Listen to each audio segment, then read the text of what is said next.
Inabot ni Lira ang tasa ng kape sa kanyang ama. Tay, hindi lumingon si Mang Elias. Nakatitig lang ito sa madilim na bintana, sa sarili nitong refleksyon na bahagyang nabubura ng dilim sa labas. Ang tanging ilaw sa sala ay ang mahinang bumbilya sa itaas nila, na nagbibigay kulay sa lahat ng bagay sa pagod na dilaw. Nagtimpla po ako ng kape. Baka hindi kayo makatulog. Isang nanggiti ang gumuhit sa mga labi ni Mang Elias. Isang nanggiti na hindi umabot sa kanyang mga mata. Bigla itong lumingon kay Lira at sa isang sandali, nakahinga ng maluwag ang dalaga. Ngunit ang sinabi nito ang nagpatindig sa kanyang mga balahibo. Uuwi na siya. Ang mga salitang iyon, simple pero mali. Walang sino mang inaasahan. Ang nanay niya ay natutulog na sa kwarto. Sila lang tatlo sa bahay. Ang bigat ng kasalanan ay biglang bumalik sa dibdib ni Lira. Ang alaala ng sigawan nila kaninang hapon lang. Tungkol sa pangarap niyang umalis, mabilis magtrabaho sa Maynila. Tungkol sa pakiramdam niyang nasasakal na siya sa maliit na bayang ito. Ang huling sinabi niya sa ama, na sana maintindihan nito na gusto niya ng busnasan ng sariling buhay. Ngayon, sa ilalim ng madilaw na ilaw, ang bawat salitang binitawan niya ay parang lason na unti-unting kumakalat. Sino po, tay? Tanong niya, halos pabulong. Ngunit hindi na sumagot si Mang Elias. Muli itong humarap sa bintana at pagkatapos ay sa bakanteng silyang katabi nito at nagsimula itong bumulong.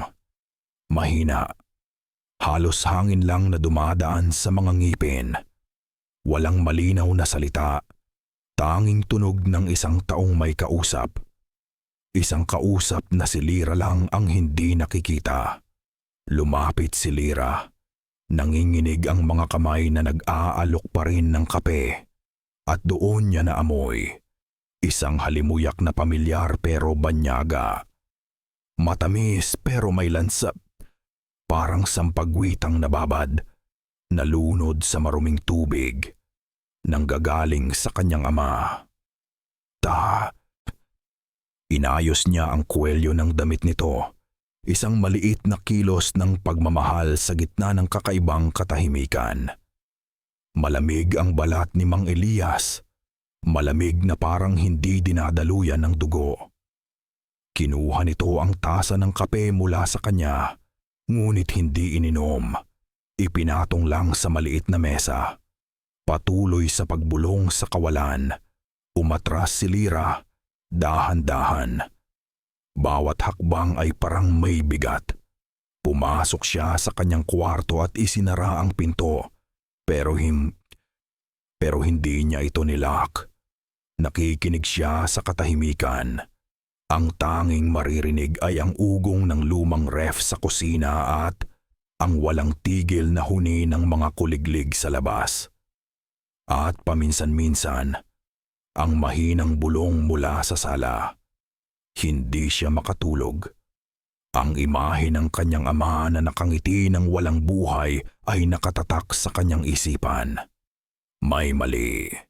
May matinding mali. Isang ideya ang pumasok sa isip niya. Isang bagay na normal niyang gagawin para asarin ang ama. Kinuha niya ang kanyang cellphone. Bukas, ipaparinig niya rito ang sariling hilik. Tatawanan nila ito. Magiging normal ulit ang lahat. Pilit niyang kinukumbinsi ang sarili. Dahan-dahan niyang binuksan ang pinto. Nakasandal na ang ulo ni Mang Elias sa bintana. Tulog na. At humihilik. Isang malakas, pamilyar na hilik na nagpahiwatig na sa wakas. Nagpapahinga na ito. Ngumiti si Lira. Marahil pagod lang talaga. Marahil epekto lang ng pagtatalo nila. Lumapit siya. Sapat lang para makuha ng mikropono ng cellphone ang tunog. Pindot. Record. 10 segundo. 15 segundo. Sapat na. Bumalik siya sa kanyang kama. Isinaksak ang earphones. At pinakinggan ang recording. Nandoon nga. Ang malakas na hilik. Parang kulog at sigaw ng pagod. Napangiti siya. Ngunit sa ilalim ng hilik, may iba pa. Isang tunog na hindi dapat nandoon. Iangat niya ang volume. Inulit ang huling 5 segundo. Isang boses. Boses ng babae.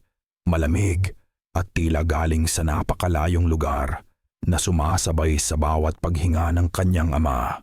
At sa pagitan ng dalawang malakas na hilik, nagsalita ito. Isang salita. Hindi. 2. Malinaw. Sa ika-4 na po. Biglang tumigil ang recording. Nabitawan ni Lyra ang kanyang cellphone. Napuno ng yelo ang kanyang mga ugat. Sa labas ng kanyang bintana, humampas ang hangin at sa isang saglit, dinala nito ang amoy. Ang amoy ng sampagwitang nabubulok sa dilim. 4 na araw. 4 na araw na parang isang lagnat na hindi mapagpawisan ni Lyra. Ang bawat gabi ay pareho. Ang pagbulong ng kanyang ama sa dilim, ang amoy ng bulaklak na unti-unting pumupuno sa bahay. Ngayon, sa sikat ng araw, habang sakay sila ng tricycle papuntang sentro, pilit nilang hinahanap ang lunas sa ilalim ng agham. Ang klinika ni Dr. Ramirez ay maliit at malinis. Amoy alkohol. Ang hangin ay malamig mula sa aircon. Kabaligtaran ng bigat at init ng nararamdaman ng pamilya. Kalmado ang doktor, bata pa, at ang mga tanong niya ay direkta.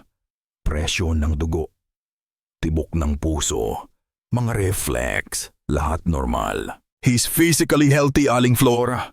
Sabi ng doktor. Inaayos ang kanyang salamin. Walang problema sa katawan. It could be psychological. Stress perhaps, or fatigue. Stress, pagod. Ang mga salitang yon ay parang insulto. Parang sampal na mas masakit pa sa katotohanan. Paanong ipapaliwanag ni Lyra ang boses sa recording? Ang amoy, ang kausap sa hangin. Sa harap ng puting pader ng klinika, ang mga kwento nila ay parang gawa-gawa lang ng isang batang takot sa dilim. Umuwi silang walang dala kundi reseta ng bitamina at payo na magpahinga si Mang Elias. Ngunit alam ni Aling Flora na hindi bitamina ang kailangan nila. Pagdating ng gabi, inilabas niya ang kanyang rosaryo. Magnovena tayo. Sabi niya, ang boses ay matatag kahit ang mga mata ay may bakas ng luha. Lumuhod sila sa maliit nilang altar sa sala. Si Lyra ang kanyang ina at si Mang Elias na nakaupo sa isang silya. Tulala, ang tingin ay malayo. Ang amoy ng kandila ay sumasabay sa dasal ni Aling Flora. Ama namin, Aba Ginoong Maria. Ang mga salita ay paulit-ulit, isang pader na sinusubukang itayo laban sa isang kaaway na hindi nakikita. Pagkatapos ng dasal, kinuha ni Aling Flora ang isang maliit na bote ng holy water. Iwinisik niya ito sa hangin. Sa ngalan ng Ama, at ng Anak, at ng Espiritu Santo, isang wisik ang tumama sa kamay ni Mang Elias. At sumigaw ito. Isang sigaw na hindi dahil sa gulat, kundi sa sakit. Hinawakan niya ang kanyang kamay na para bang napaso. Mainit! Mainit! Umatras siya, itinutulak ang silya palayo. Ang mukha ay puno ng takot. Nagkatinginan si Lyra at ang kanyang ina. Sa balat ni Mang Elias, sa lugar na tinamaan ng banal na tubig, may isang maliit na pamumula, At sa isang saglit, bago ito nawala, parang narinig ni Lyra ang isang napakahinang tunog, parang sitsit ng mantika sa mainit na kawali. Nawala ang pag-asa sa mga mata ni Aling Flora. Pinalitan ito ng isang bagay na mas malalim, isang pagtanggap na ang kanilang nilalabanan ay walang pangalan sa libro ng medisina. Hindi na muling nakatulog ng mahimbing si Lyra. Bandang hating gabi, bumangon siya para uminom ng tubig. Mula sa bintana ng kusina, natanaw niya ang isang anino sa kanilang hardin. Ang kanyang ama. Nakaluhod ito sa tabi ng malaking paso ng halaman ni Aling Flora. Sa ilalim ng maputlang sinag ng buwan, ang ginagawa nito ay nagpatigil sa paghinga ni Lyra. Dinudukot ni Mang Elias ang lupa mula sa paso gamit ang kanyang mga kamay. At pagkatapos, isinusubo niya ito. Hindi parang isang taong gutom. Dahan-dahan. Walang emosyon. Para bang isang utos na kailangan niyang sundin. Ang tunog ng lupa sa kanyang mga ngipin ay maririnig kahit sa loob ng bahay. Nabitawan ni Lyra ang baso. Ang basag nito sa sahig ang gumising kay Aling Flora. Sabay silang tumakbo palabas.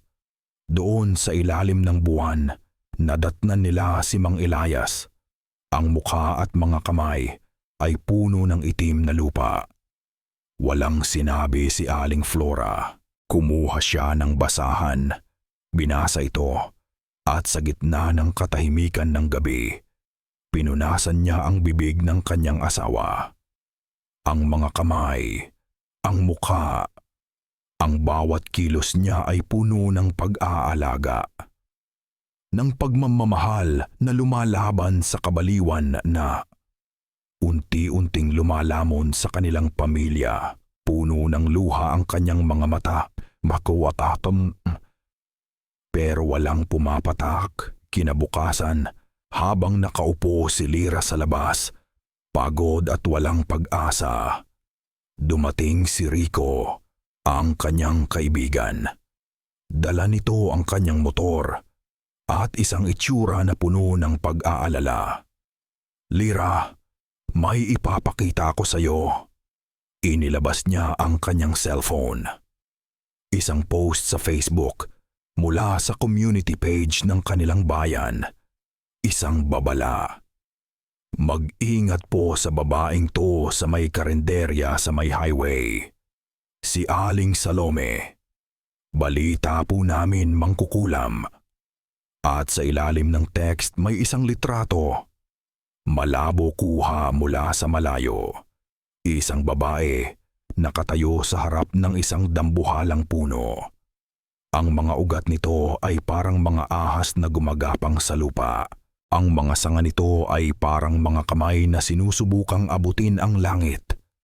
Isang puno ng balete. Tumingin si Lyra sa litrato at pagkatapos ay sa daan papunta sa highway. Ang karinderya. Ang lugar kung saan huling kumain ang kanyang ama bago nagsimula ang lahat. Biglang bumalik ang amoy sa kanyang pangamoy, ang sampagwitang nalunod sa dilim.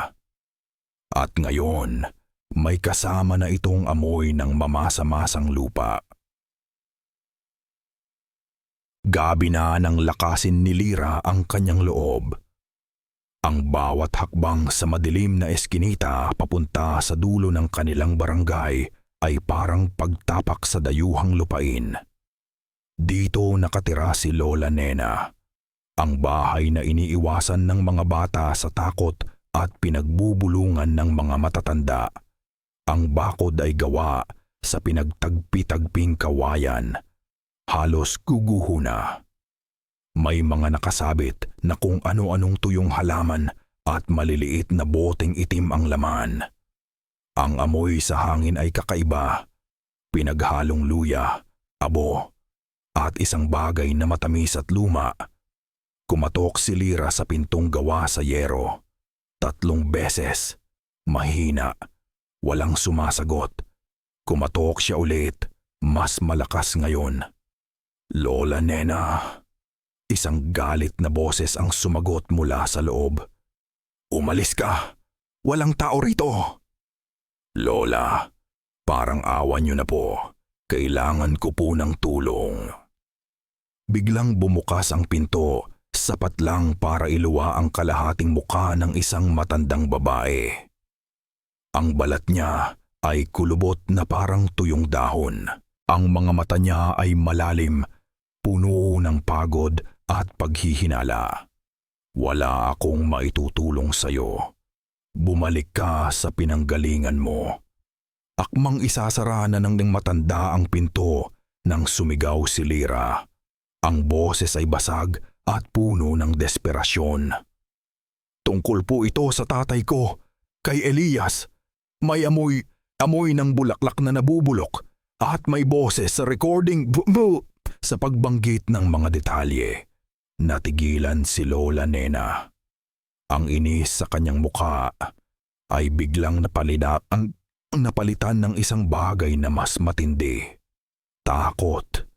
Isang uri ng takot na matagal nang naninirahan sa kanyang mga mata. Hinila niya si Lyra papasok ng walang sabi-sabi at isinara ang pinto ng malakas. Ang loob ng bahay ay masikip, puno ng mga nakasabit na sanga, mga bote, at mga anting-anting na gawa sa asin na nakabalot sa pulang tela. Ang hangin ay mabigat. Pero sa gitna ng lahat, may pakiramdam ng proteksyon. Parang isang kuta. Sino? Tanong ng matanda. Ang boses ay nanginginig. Sino ang gumawa nito sa ama mo? Hindi ko po alam, pero may hinala kami. Isang babae. Si Aling Salome. Napaatras si Lola Nena na parang nasampal. Napahawak siya sa isang maliit na altar sa sulok. Salome, ang anak ni Amalia. Tinuloy niya ang kasunduan. Anong kasunduan, Lola? Kulang po ba ito? Gayuma. Umiling si Lola Nena. Ang mga mata ay nakatitig sa kawalan. Sana kulam lang. Sana gayuma lang. Ang mga yon ay kayang basagin. Pero ito, iba ito. Iha. Tumingin siya kay Lyra. Ay nasiwadi patuloy bamnin. At sa mga mata nito ay nakita niya ang isang katotohanang mas madilim pa sa inaakala niya. Hindi iyan gayuma o kulam. Iyan ay isang tali ng kaluluwa. Ang mga salita ay parang bumagsak sa sahig na walang tunog. Isang lubid na hindi nakikita, na itinatali sa kaluluwa ng isang tao para hilahin ito palayo sa kanyang katawan. Dahan-dahan, gabi-gabi. Para saan po? Bulong ni Lyra. Para sa isang handog, sagot ni Lola Nena. Isang handog para sa isang hindi katulad natin. Isang engkanto. Nakatira iyan sa punong balete na malapit sa karinderya. Si Salome. Ginagawa niya ito para iligtas ang sarili niyang anak na may sakit. Kapalit ng isang kaluluwa ay isa ring kaluluwa at ang tatay mo ang napili niyang ipambayad.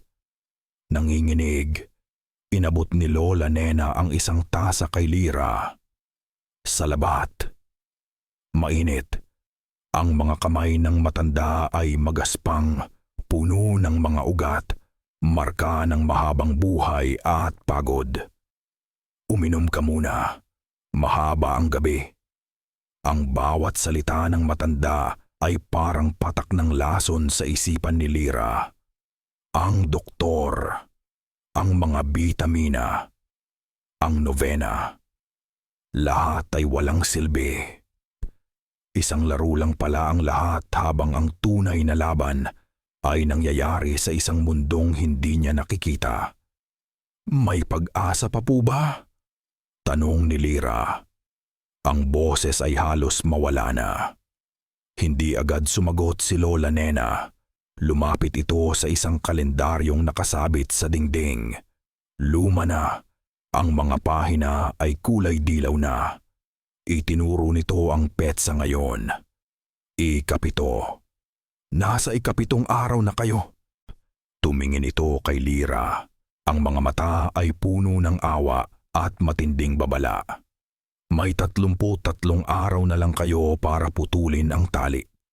O sa ika-40 gabi, hihilahin na niya ng tuluyan ang kaluluwa ng tatay mo. Huminto ang matanda. Huminga ng malalim bago sabihin ang huling mga salita. At habang buhay na siyang mawawala. Sa labas, umihip ang hangin. Ang tunog nito sa mga siwang ng bahay ay parang isang mahabang pag-iyak. At sa loob, ang tanging maririnig ni Lyra ay ang malakas, mabagal, nakakabinging tik-tak ng lumang orasan sa dingding. Tik-tak, tik-tak. 5 araw ang lumipas mula ng gabing iyon sa bahay ni Lola Nena. 5 araw ng mabigat na katahimikan at mga pilit ng ngiti sa hapagkainan. Ngayon, sa 12 araw, hawak ni Lyra ang isang maliit, marupok na piraso ng papel na may sulat kamay ng matanda. Isang listahan. Hindi ito listahan ng mga sangkap na mabibili sa palengke. Ang mga salita ay tila mga bugtong. Luha ng pagsisisi mula sa may kasalanan. Tubig mula sa 7 magkakaibang simbahan. Isang sampagwitang hindi pa namumukadkad. At ang una sa listahan, ang pinakamahirap unawain sa lahat. Isang ala-alang kinalimutan ng may utang. Ipinakita niya ito kay Rico sa ilalim ng puno ng mangga sa kanilang bakuran. Sa ilalim ng init ng araw na tila hindi kayang pawiin ang lamig sa loob ng kanilang bahay, ipinaliwanag ni Lyra ang lahat. Ang tali ng kaluluwa, ang engkanto, ang 40 araw. Hindi tumawa si Rico. Hindi siya nagpakita ng pag-aalinlangan. Nakita niya ang takot sa mga mata ni Lyra. Nakita niya ang pasa sa braso ng kanyang ina na nakuha nito nang magpumigla si Mang Elias isang gabi. At naniwala siya. Isang ala-ala. Bulong ni Rico. Tinititigan ang papel. Hindi ito bagay. Paano natin hahanapin ang isang bagay na kinalimutan na? Siguro, may pisikal na representasyon ito, sagot ni Lyra. Isang bagay na itinago niya ng matagal na panahon na nakalimutan na niya mismo. At doon nagsimula ang kanilang paghahanap. Sa lumang aparador, sa mga kahon ng lumang damit, sa bawat sulok ng bahay na pinag-iwanan na ng panahon. Ang alikabok ay lumilipad sa hangin. Sumasayaw sa sinag ng araw na tumatagos sa bintana. Sa simula, ang tanging naririnig nila ay ang kakaluskos ng mga papel at ang pag-ugong ng mga lumang kahoy. Ngunit habang tumatagal, nagsimulang magbago ang tunog ng bahay. Isang mahinang tunog, parang hihip ng hangin sa isang maliit na tubo, malayo. Narinig mo yon? Tanong ni Lyra, tumigil sa paghalungkat sa isang baul. Ang alin? Baka hangin lang, sagot ni Rico. Pero tumingin din siya sa paligid. Ipinagpatuloy nila. Habang binubuklat ni Lyra ang isang lumang photo album, isang makapal na libro ng kasaysayan, ang biglang nahulog mula sa estante sa likuran nila. Malakas. Sabay silang napatalon sa gulat. Okay, hindi na yun hangin, sabi ni Rico.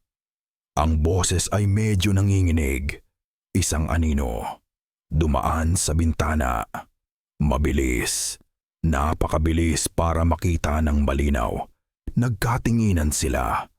Ang tensyon sa loob ng silid ay halos pwede mo nang hiwain.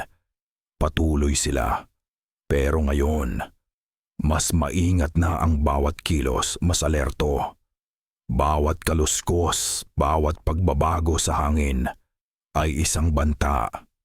Habang binubuksan ni Rico ang isang maliit na kabinet, ang pinto nito ay biglang bumukas ng malakas. Tila may nagtulak mula sa loob.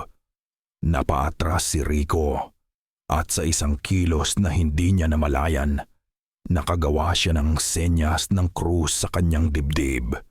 Doon na napansin ni Lyra sa maalikabok na salamin ng bintana sa kanilang tabi. Isang marka, isang bakas ng kamay na basa. Maliit at unti-unting natutuyo sa ilalim ng sikat ng araw. Lyra, hindi na kailangan tapusin ni Rico ang sasabihin. Pareho nilang alam, may kasama sila. At hindi nito gusto ang kanilang ginagawa. Pagod na sila at halos susuko na nang maalala ni Lyra ang isang lugar. Isang lugar na hindi nila ginalaw sa loob ng maraming taon. Sa ilalim ng kama ng kanyang mga magulang. Gumapang siya sa ilalim, itinataboy ang mga sapot ng gagamba. At sa pinakasulok nakita niya ito. Isang maliit na kahon na gawa sa nara, puno ng alikabok. Dahan-dahan niya itong hinila palabas. Umupo sila sa sahig, pinagpapawisan. Ang takip ng kahon ay masikip. Sa wakas, bumukas ito. Ang amoy ng lumang papel at camphor ay sumingaw. Sa loob, may mga lumang sulat, isang tuyong bulaklak at isang litrato. Kinuha ni Lyra ang litrato. Kupas na. Ang mga gilid ay kulubot. Isang batang Mang Elias. Nakangiti. Payat pa. Ang buhok ay makapal pa. Katabi niya ay isang babae. Hindi niya kilala. Ngunit ang mga mata, ang hugis ng muka, kamukhang kamukha ni Aling Salome. At sa pagitan nilang dalawa, karga ng babae ang isang sanggol na nakabalot sa puting kumot. Nakatitig si Lyra sa litrato. Sa ngiti ng kanyang ama, sa estranggerong babae sa sanggol. Isang alaala. Isang alaalang hindi lang kinalimutan, kundi sadyang ibinaon. At mula sa labas, narinig nila ulit ang tunog. Ang mahinang hihip ng hangin sa isang tubo. Ang tunog ng isang kulintang. Pero ngayon, mas malapit na. Ang sala ay nababalot sa katahimikan na mas mabigat pa kaysa sa alikabok na kanilang hinalungkat. Hawak ni Lyra ang kupas na litrato. Hindi ito isang tanong. Isa itong ebidensya. Nasa kusina ang kanyang ina. Si Aling Flora naghuhugas ng mga plato, pero ang kilos nito ay mabagal, wala sa sarili. Lumapit si Lyra at ipinatong ang litrato sa mesa. Hindi na kailangan magtanong. Nang makita ni Aling Flora ang larawan, nabitawan niya ang basong hawak. Hindi ito nabasag, gumulong lang sa lababo, ngunit ang tunog ay sapat na para basagin ang katahimikan. Tumingin siya sa kanyang anak. At sa mga mata ni Aling Flora, nakita ni Lyra ang isang kwentong matagal nang itinago. Saan mo to nahanap? Tanong ng ina. Ang boses ay garalgal. Sa ilalim ng kama, Nay. Sino siya? Umupo si Aling Flora. Ang mga balikat ay biglang nanghina. Kinuha niya ang litrato. Hinaplos ang mukha ng babaeng estranghero. Si Amalia, ang nanay ni Salome. Ang hangin sa kusina ay biglang bumigat. Si Mang Elias, na kanina pa tahimik na nakaupo sa isang silya sa sulok ng sala, ay tila hindi humihinga. Namatay sa panganganak si Amalia. Nagsimulang magkwento si Aling Foram. Ang mga mata ay nakatitig sa lumang larawan. Noon, magkaibigan kami. At ang tatay mo, matalik niyang kaibigan ang asawa ni Amalia, ang tatay ni Salome. Noong namatay ang tatay ni Salome sa isang aksidente, nangako ang tatay mo sa burol. Sa harap ng kabaong, huminto siya, huminga ng malalim. Ang ilaw sa kisame ay nagsimulang kumurap. Mabilis, parang hiningang pinipigil bago bumuga. Nangako si Elias na siya ang magiging ninong ni Salome sa binyag, na hindi niya pababayaan ang mag-ina. Isang pangako. Anong nangyari? Tanong ni Lyra. Halos pabulong. Natakot siya. Sagot ni Aling Flora. Isang butil ng luha ang gumulong sa kanyang pisngi. Natakot siya sa sasabihin ng mga tao. Biyudo na noon si Elias. Dalaga pa ako. May namuong tsismis sa pagitan nila ni Amalia, kahit hindi totoo. Akala niya kung palagi siyang pupunta sa kanila, iisipin ng mga tao na mayroon silang relasyon. Kaya unti-unti siyang lumayo. Hindi siya sumipot sa binyag. Hindi na siya nagpakita. Isang pangakong napako. Isang utang na hindi nabayaran. Iyon pala. Iyon ang alaalang kinalimutan. Ang pangakong iyon, Lyra, sa mundo natin at sa mundong hindi natin nakikita, ang isang pangako ay parang pinto, patuloy ng kanyang ina. Kapag isinara mo ito ng tama, proteksyon. Pero kapag iniwan mong nakabukas, kapag pinabayaan mo, nagiging bitak. Isang siwang kung saan pwedeng pumasok ang kahit ano. Hinawakan ni Aling Flora ang kamay ni Lyra. Malamig ito at nanginginig. Mahal ko ang tatay mo sa lahat ng kanyang kabutihan at pagkakamali. Kasabay ng mga salitang iyon, may narinig silang kaluskos. Isang mahinang kaluskos. Sa may pintuan sa harap, parang kuko ng pusa. O sanga ng kahoy na hinihila sa yero. Tumigil ang lahat. Nakatingin sila sa pinto. Nawala ang tunog. Katahimikan. Bumalik ang tingin nila kay Mang Elias. Nakaupo pa rin ito sa sulok. Hindi gumagalaw.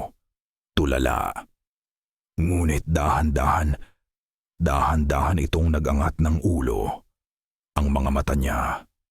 Hindi na ito ang mga mata ng kanyang ama. Walang emosyon, walang pagkilala, ang puting-puti ang mga ito na parang 2 buwan sa madilim na gabi at bumuka ang kanyang bibig. Ngunit ang boses na lumabas ay hindi sa kanya. Ito ay malamig, malalim at nanunuya.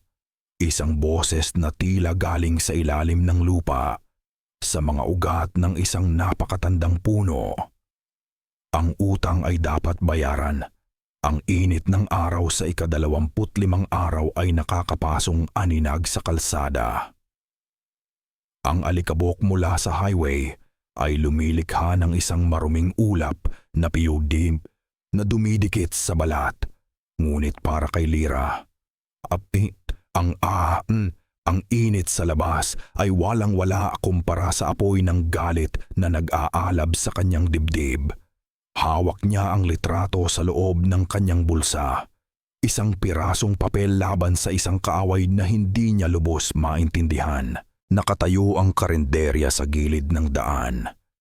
Isang maliit na kubo na gawa sa kahoy at yero, na tila lalamunin na ng dambuhalang puno ng balete sa likuran nito. Iilang truck driver ang kumakain. Ang amoy ng pritong isda at mainit na mantika ay nasa hangin, ngunit sa ilalim nito, naroon pa rin ang amoy. Ang pamilyar na halimuyak ng nabubulok na bulaklak. Nakita niya agad si Aling Salome, nagpupunas ng mesa, payat. Ang mga mata ay may malalalim na itim na bilog, parang 2 balon na walang laman. Hindi na nag-aksaya ng panahon si Lyra. Lumapit siya at walang salitang ipinatong ang litrato sa mesa. Tumingin si Aling Salome sa litrato. Pagkatapos ay kay Lyra. Hindi siya nagulat. Hindi siya nagtaka. Ang nakita ni Lyra sa kanyang muka ay isang bagay na mas malala pa sa galit. Pagod. Isang pagod na tila nagmumula pa sa kaibuturan ng kanyang kaluluwa. Hindi niya itinanggi. "Pumasok ka," sabi ni Salome. Ang boses ay mahina at paos. Sumunod si Lyra sa likod ng karinderya, sa isang maliit na kwartong nagsisilbing bahay na rin ni Salome. Ang hangin sa loob ay siksik at mabigat. Ang amoy ng bulaklak ay mas matindi rito. Nahahaluan ngayon ng amoy ng pinakuluang mga dahon at murang gamot. At sa isang papag sa sulok, nakita ni Lyra ang dahilan ng lahat. Isang batang lalaki, mga 10 taong gulang, na nakahiga. Ang balat nito ay maputla, halos kulay abo. Ang paghinga ay mababaw at hirap. Ang mga mata ay nakapikit. "Si Marco," sabi ni Salome. "Ipinamana pa sa akin ng aking lola ang kasunduan." Tuloy ni Salome.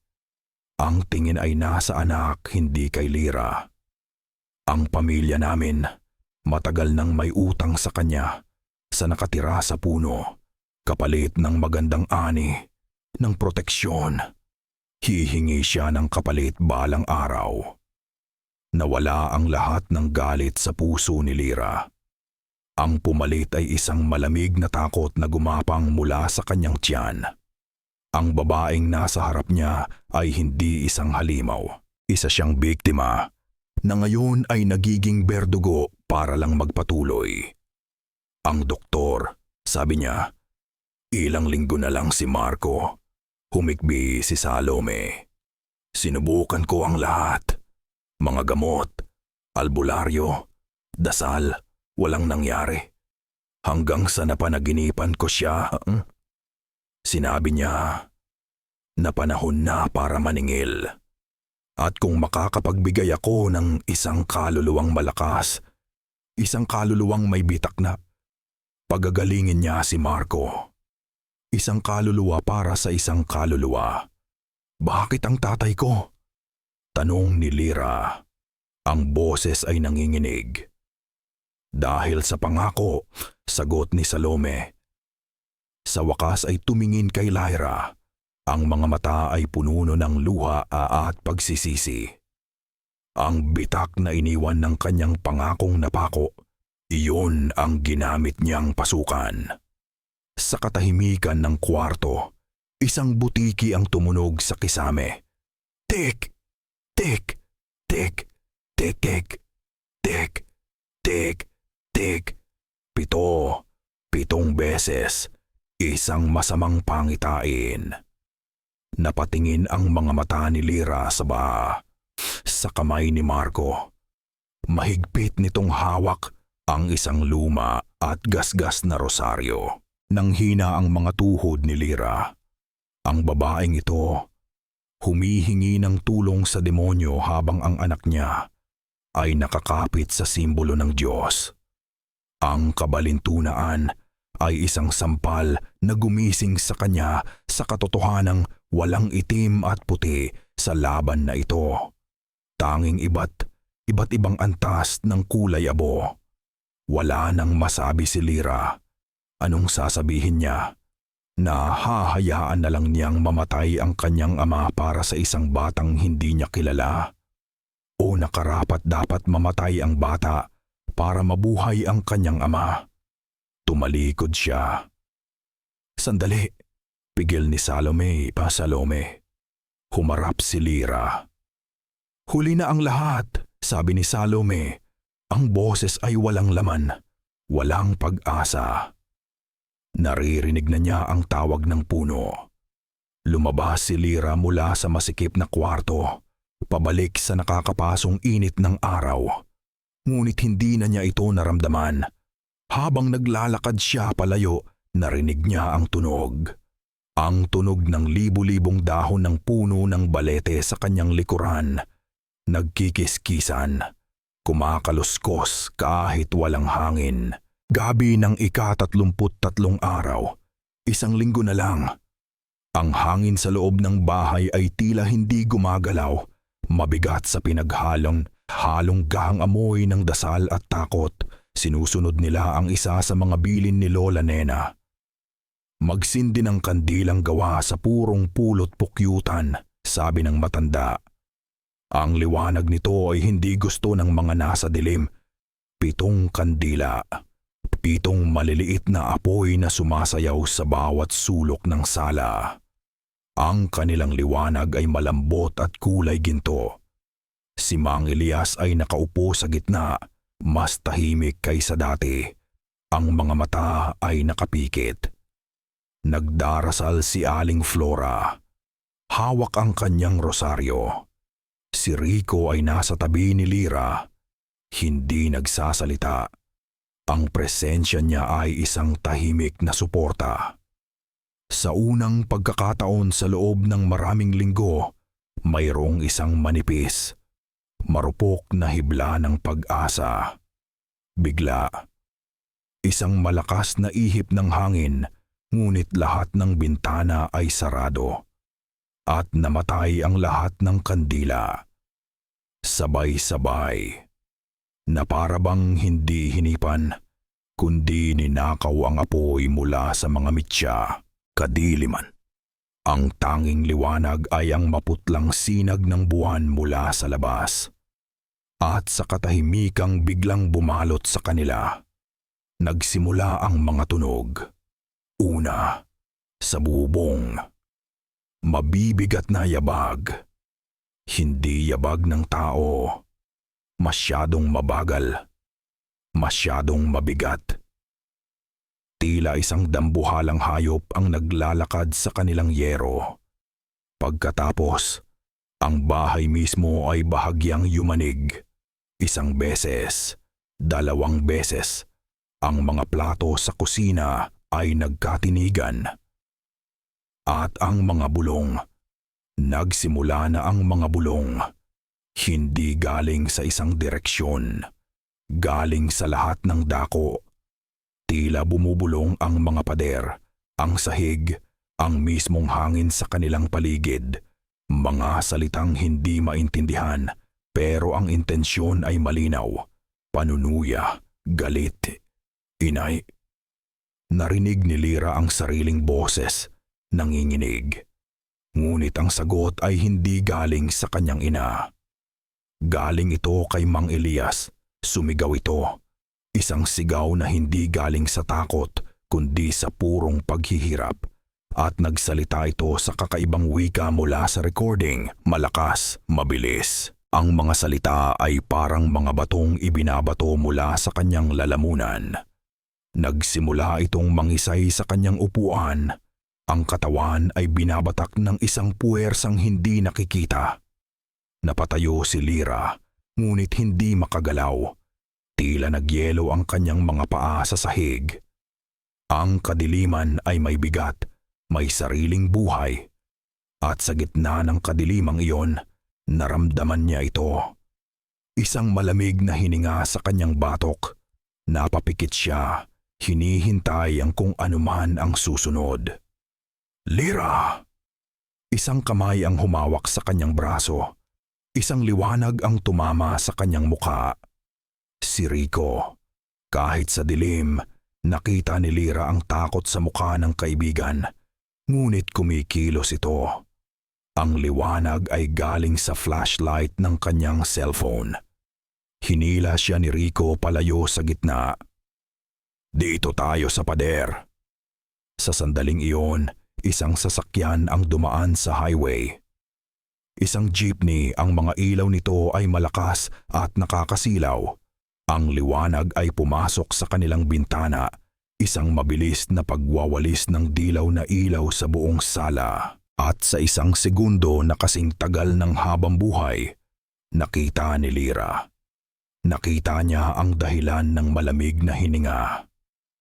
Sa mismong likuran ng kanyang ama, sa likod ng silyang kinauupuan nito, nakatayo ang isang mataas na anyo, balot sa anino, at wala itong muka.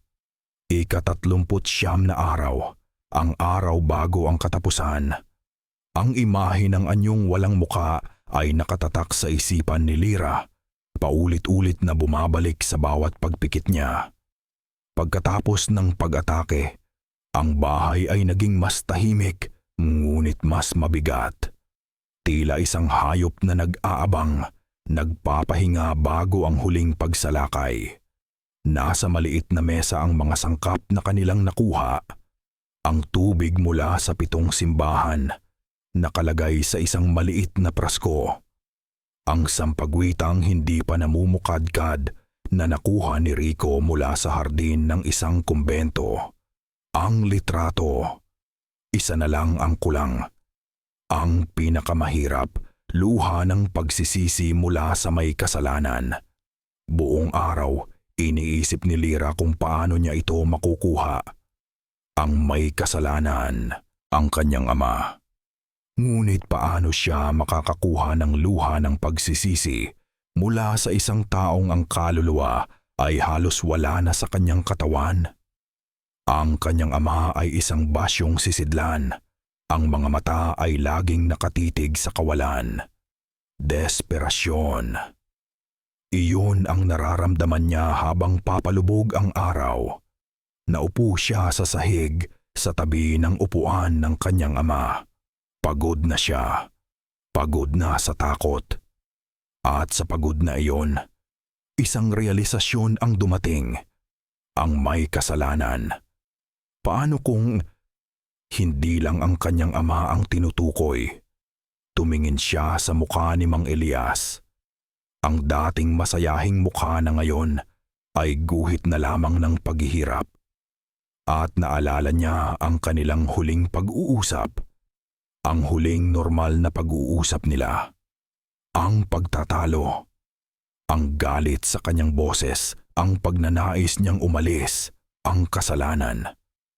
Tay, bulong niya sa ang boses ay nanginginig. Ako po ang may kasalanan. Sa unang pagkakataon, nagsalita siya ng walang takot, walang pag-aalinlangan. Tanging ang bigat ng katotohanan.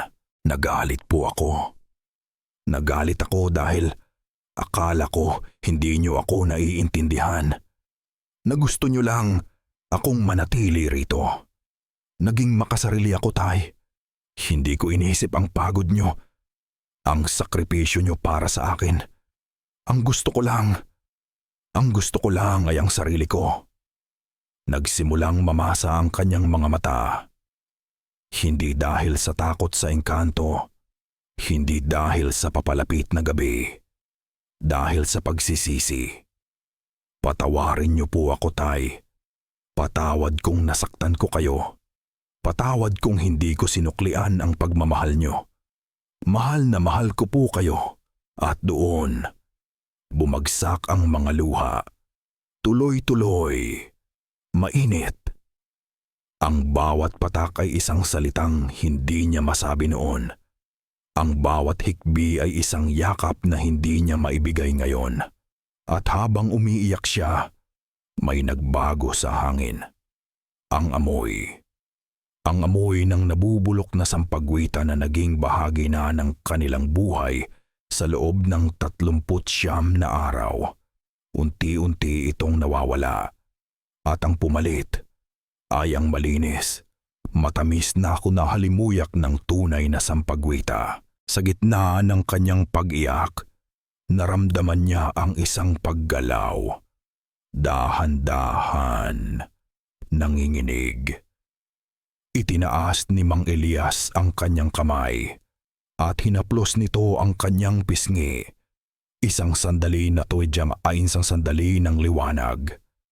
Ang mga mata ng kanyang ama sa unang pagkakataon ay tila nakakakita sa kanya. Walang salita. Tanging ang marahang haplos na nagsasabing narinig niya. Naintindihan niya at Nagpapatawad siya. Pinunasan ni Lira ang isang butil ng kanyang luha gamit ang dulo ng kanyang daliri. Ang huling sangkap. Dali-dali siyang tumakbo papunta sa bahay ni Lola Nena. Ang puso ay pinaghalong pag-asa at takot. Gabi na, pero isang maliit na ilawan ang nakasindi sa bintana ng matanda. Pinakita niya sa matanda ang kanyang daliri. "Lola, nakuha ko na." Tumango si Lola Nena. Ang mukha niya ay seryoso. Kinuha niya ang kamay ni Lira at tinitigan ito. Mabuti, dahil wala ng oras. Huminga ng malalim ang matanda.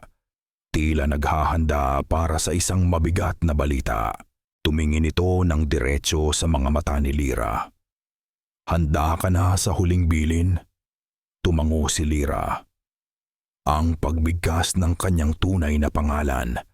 "Ibibigay ko ito sa iyo. Pero makinig ka at makinig kang mabuti." Ang boses ng matanda ay bumaba, naging halos isang bulong na puno ng babala. "Magkamali ka ng isang pantig at ikaw ang isusunod niya." Pahipang sa hanig, hating gabi. Ang hangin ay hindi humihinga. Ang oras mismo ay tila nagpipigil ng hininga. Nakatayo si Lira sa loob ng isang bilog na ginuhit sa sahig gamit ang asin. Ang tanging puting linya sa kadiliman ng sala. Ito ang kanyang kuta. Sa labas ng bilog, nakaluhod si Aling Flora. Ang rosaryo ay mahigpit na hawak. Sa isang sulok nakatayo si Rico. Hawak ang flashlight na nanginginig. Ang sinag nito ay nakatutok sa gitna. At sa gitna ng lahat, nakaupo ang kanyang ama. Itinali nila siya sa isang silyang kahoy, hindi para saktan, kundi para protektahan. Siya dan at sila. Ang ulo niya ay nakayuko. Ang buhok ay tumatakip sa kanyang mukha. Sa harap ni Lira, sa isang maliit na dambanang gawa sa kahon, naroon ang mga sangkap, ang prasko ng tubig, ang buko ng sampagwita, ang kupas na litrato, at sa isang maliit na platito, ang isang butil ng kanyang luha, kumikinang na parang perlas sa dilim. Huminga ng malalim si Lira. Sa kanyang isipan, paulit-ulit niyang binibigkas ang pangalang ibinigay ni Lola Nena. Isang pangalang kakaiba, parang tunog ng nababasag na sanga at hihip ng hangin. Sinimulan niya ang dasal na itinuro sa kanya. Mga salitang sinauna, hindi Tagalog, hindi Espanyol. Ang bawat pantig ay mabigat sa kanyang dila. Sa unang salita pa lang, nag-iba ang lahat. Ang tunog ng kulintang, pero ngayon, wala na ito sa malayo. Nasa loob na ng bahay, nasa loob na ng kanilang mga tainga. Isang tunog na wala sa tono, nakakabaliw, paulit-ulit, at mabilis. Kasabay nito, ang hangin. Isang malakas na hangin ang pumasok sa mga siwang ng bahay, kahit lahat ay sarado. Ngunit hindi lang ito hangin, may dala itong mga boses, mga bulong ng mga pumanaw, mga hinaing na hindi maintindihan. Hindi nagpatinag si Lira. Ipinagpatuloy niya ang dasal. At nagsimulang umatake ang engkanto, hindi sa pisikal, sa isipan. Bigla narinig ni Lira ang sarili niyang boses, ang boses niya noong huli silang nag-away ng ama. "Sana maintindihan niyo na gusto ko ng sariling buhay. Pero ngayon, ang boses ay mas matinis, mas makasarili." At narinig niya ang sagot ng kanyang ama sa kanyang isipan. Ang boses nito ay basag sa sakit. "Umalis ka kung gusto mo. Pabayaan mo na lang kami." "Hindi, Bulong ni Lira. Ang dasal ay naputol.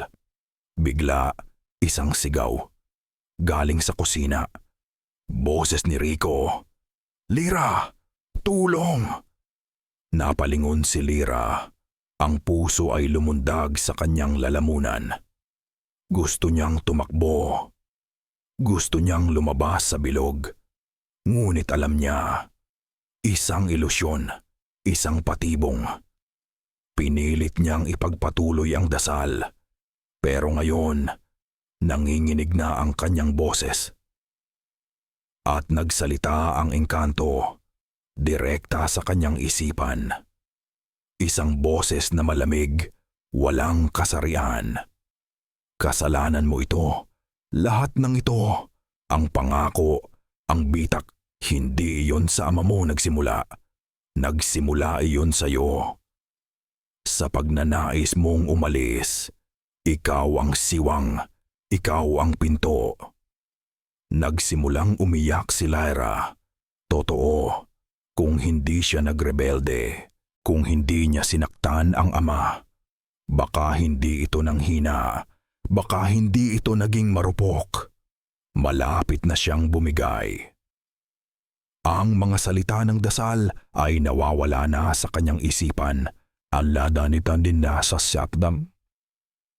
Nalulunod sa dagat ng pagsisisi, ngunit sa gitna ng kaguluhan, sa gitna ng mga boses at tunog at sakit, may naalala siya, isang haplos, ang haplos ng kamay ng kanyang ama sa kanyang pisngi, noong araw bago ngayon.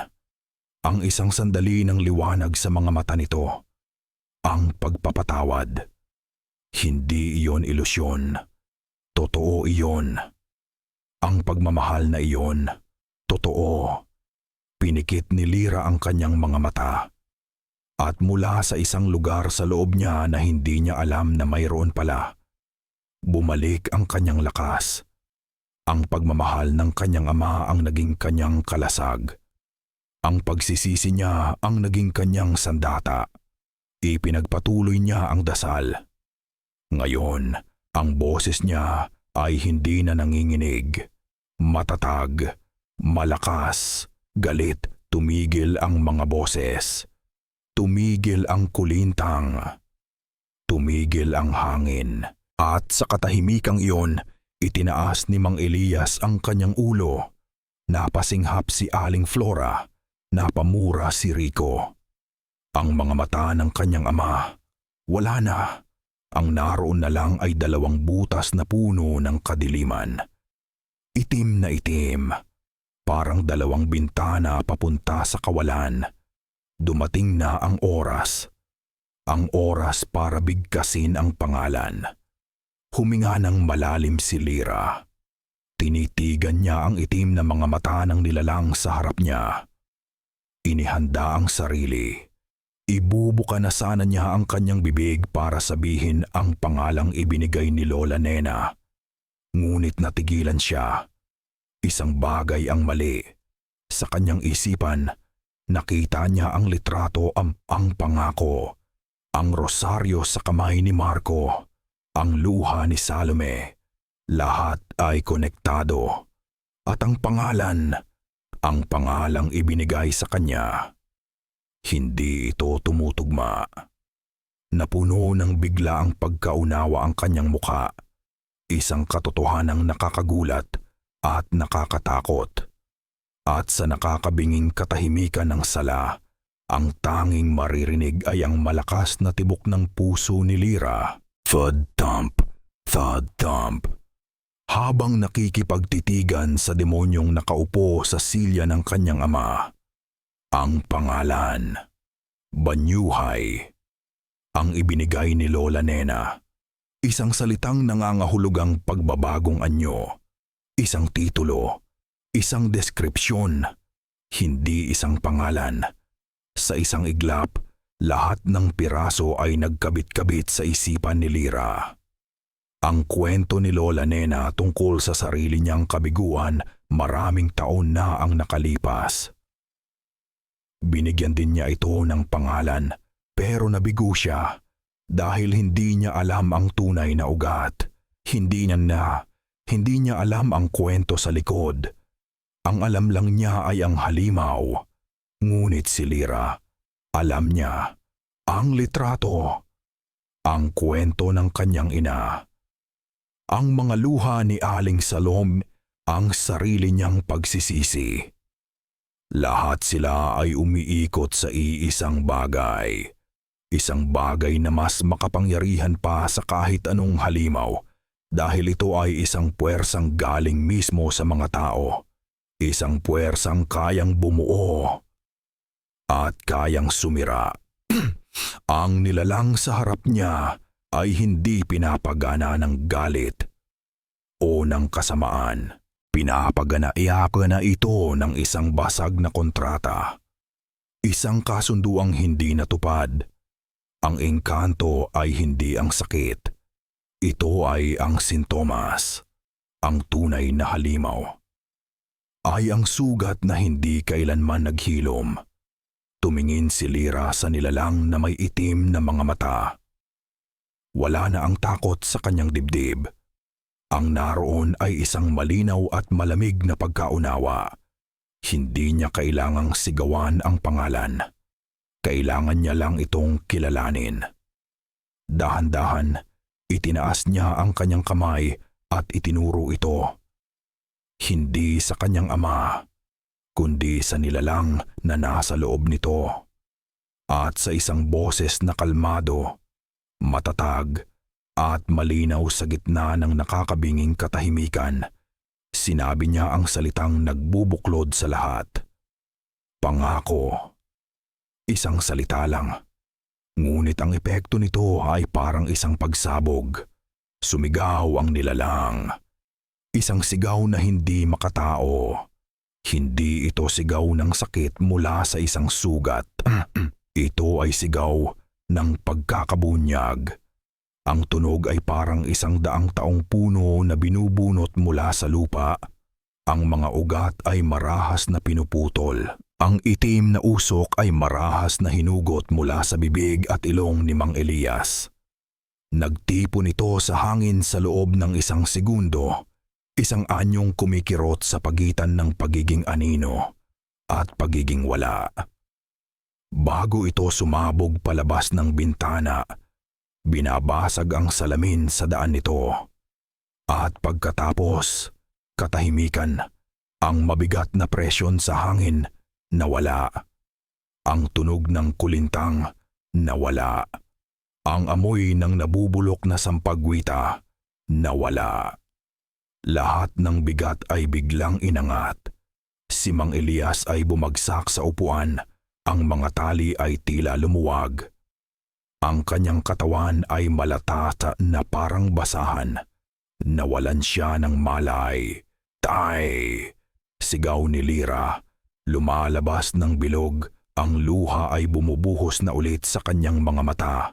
Ngunit ngayon, ito ay luha ng Hinawakan niya ang mukha ng kanyang ama. Ang mga mata nito ay nakapikit na. Ang balat ay mainit-init na ulit. May kulay na. Unti-unting nagmulat si Mang Elias. Ang mga mata niya ay bumalik na.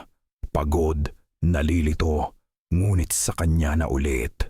Tumingin ito sa paligid. At pagkatapos ay sa umiiyak na mukha ng kanyang anak. At sa isang mahinang garalgal na boses, sinabi niya ang unang mga salita ng isang taong bumalik mula sa napakalayong lugar. Lyra, anak. Niyakap ni Lyra ang kanyang ama. Ang kanyang pag-iyak ay humahalo sa pag-iyak ng kanyang ina. Si Rico ay nakasandal sa pader, humihinga ng malalim. Ang flashlight ay nanginginig pa rin sa kanyang kamay. Tapos na.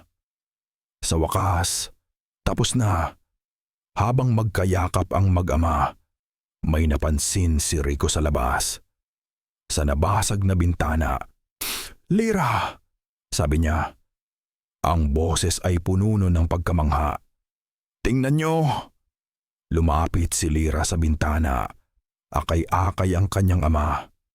Sa labas, sa ilalim ng buwan, sa malayong gilid ng highway, ang dambuhalang puno ng balete.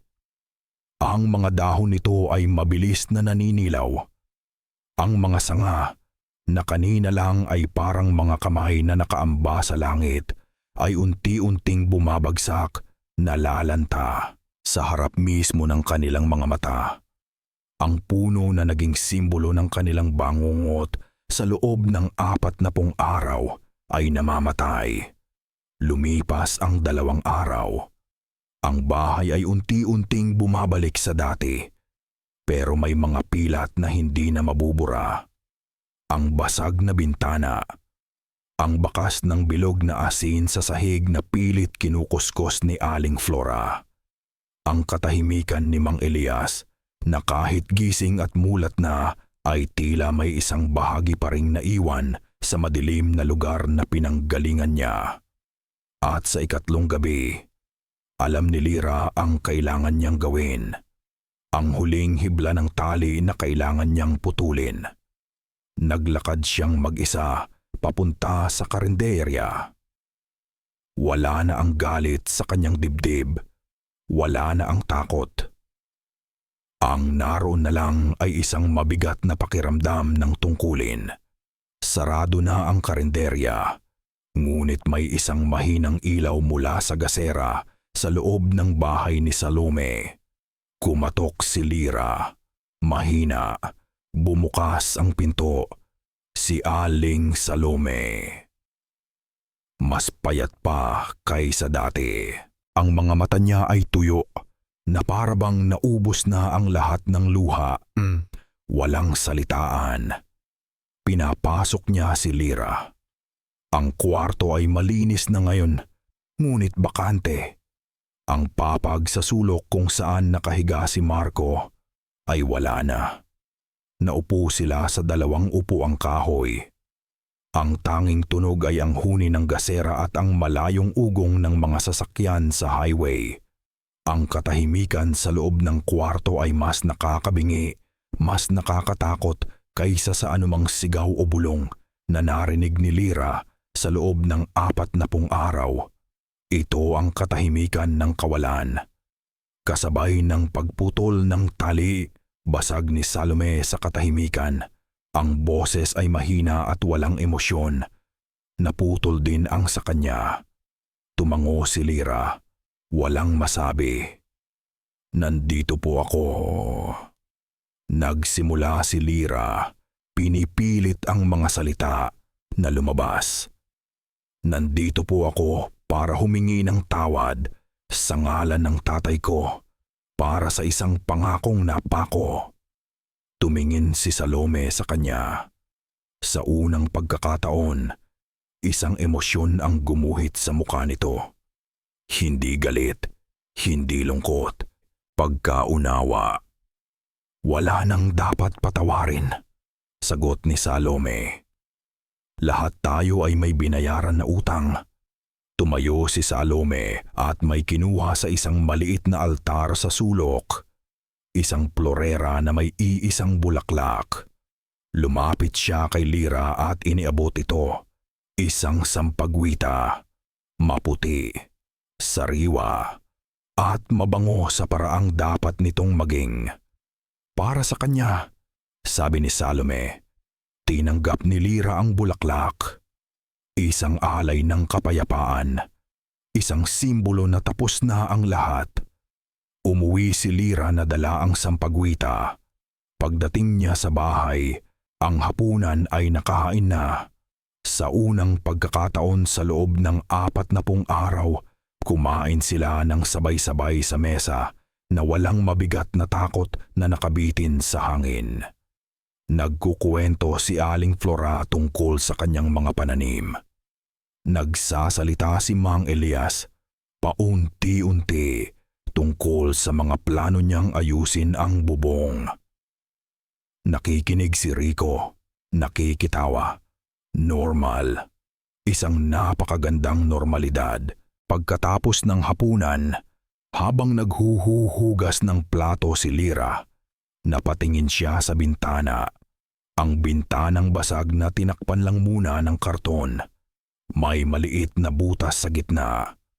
Sumilip siya. Tumingin siya sa direksyon ng highway. Ang puno ng balete. Nakatayo pa rin doon, isang maitim na kalansay sa ilalim ng buwan. Patay. Walang buhay. Ngunit, habang nakatitig siya sa mga patay na sanga, naramdaman niya ito. Isang pakiramdam na pamilyar. Ang pakiramdam na may nanonood. Kinilabutan siya. Pinilit niyang tingnan ng maigi. Walang tao, walang gumagalaw. Tanging ang mga patay na sanga ng balete na sumasaya-matayaw ng bahagya sa mahinang ihip ng hangin. Marahil guni-guni lang. Isang multo ng nakaraan na mahirap burahin. Isinara niya ang kanyang mga mata, huminga ng malalim at bumalik sa liwanag ng kanilang kusina, sa piling ng kanyang pamilya. Ngunit hindi na niya maalis sa kanyang isipan ang pakiramdam na iyon. Ang pakiramdam na sa kabila ng lahat, may isang bagay na nag-aabang pa rin sa dilim.